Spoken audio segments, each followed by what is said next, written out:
তারা কোটা নিয়ে যারা আন্দোলন করতেছে তাদের দাবি এটা আটকাই আছে অ্যাপেলেট ডিভিশনে। কই আছে? সুপ্রিম কোর্টে আছে। সুপ্রিম কোর্ট রায় দিব রবিবারে। এখন রায়ের মধ্যে এই আন্দোলনকারীরা যা চাইতেছে তা যদি পায় তাইলে কি আর কোনো ষড়যন্ত্র আছে?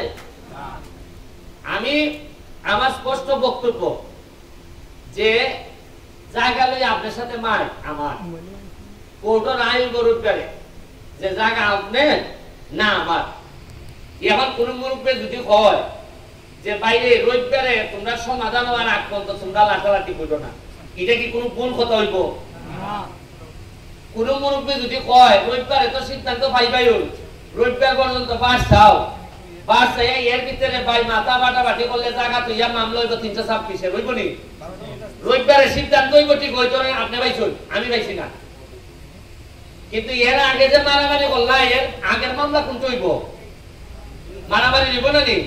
এবারে বাড়ি বাইলা জায়গা বাইলা ঠিক হই, কিন্তু শুক্র শনিবারে যে খাইতেটা লাগলায় এটা আমি কইছি।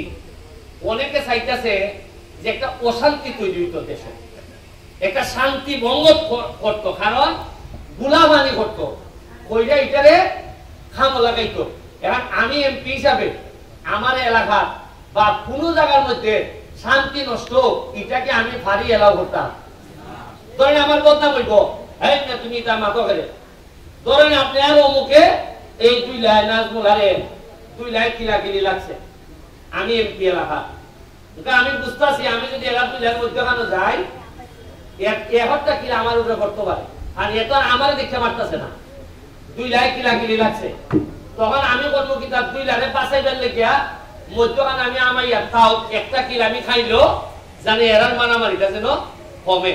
আজকে যারা আমার বিরুদ্ধে ষড়যন্ত্র করতেছে এটার লেগে আমার পুরস্কার কোনটা জানেননি? ওই মারামারি বাংলাই থেকে যে একটা কিল খাইলাম, এই কিল খাইছি, আমার এতে কোনো দুঃখ নাই। হিসাবের মালিক হইলে মহান রাব্বুল আলামিন। আমি কিতার লেগে কিতা চাইছি, পালানা খারাপ চাইছি, এটা করছি দেখই তোমরা দেখো। আজকে সারা জীবন মানুষের ভালো চাইছিলাম দেখই 1 লাখ ভোটে বাংলাদেশের মধ্যে সবচেয়ে বেশি ভোট দিয়ে তোমরা আমারে ভাস করাইছো। সুতরাং এটাই আমার উত্তর, আপনারা শান্তি বজায় রাখবেন, বাকিটা আমরা সারাক্ষণ আমরা জেগে থাকবো।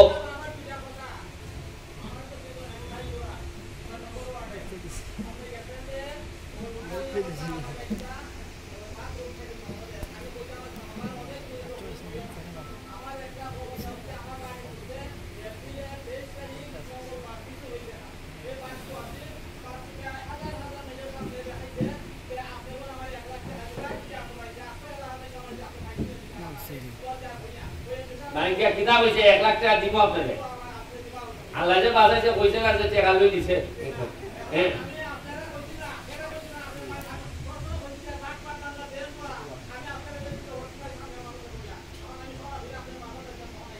আচ্ছা এখন প্রথম প্রশ্ন হইল গিয়া বাচ্চুদে তো আমি বাচ্চু লাগে কেন? আমার তো লোকের অভাব নাই কইবার, বা আপনাকে তো আমি নিজেই কে কইতে পারলাম যে আমি আপনার 1 লাখ টাকা দিব আপনার ঘর করছে।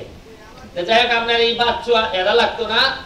আপনি যেহেতু কইছেন আমরা বাড়ির আপনার বাড়ির ব্যাপারে টিনের ব্যাপারে পিআইএর অফিস থেকে আমরা ব্যবস্থা নিব। আপনার টিন এবং যা যা লাগে সদরি এটা তুমি ব্যবস্থা নিবাই নিব।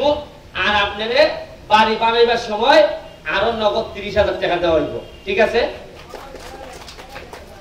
আর জানানি লাগতো না, ওই যে নিজাম সদরির সাথে আপনি যোগাযোগ করবা, কথা বলছেন নি? আপাতত গড় বললে মানুষের মাথা ঠিক থাকে না। আপনি যে অত্যন্ত ঠিক আছে এই জন্যই আমি চিন্তা করতেছি যে বই অসুবিধা নেই। Thank you. ঠিক আছে, আমি আজকের মতো বিদায় নিব। ও খারেন খারেন খারেন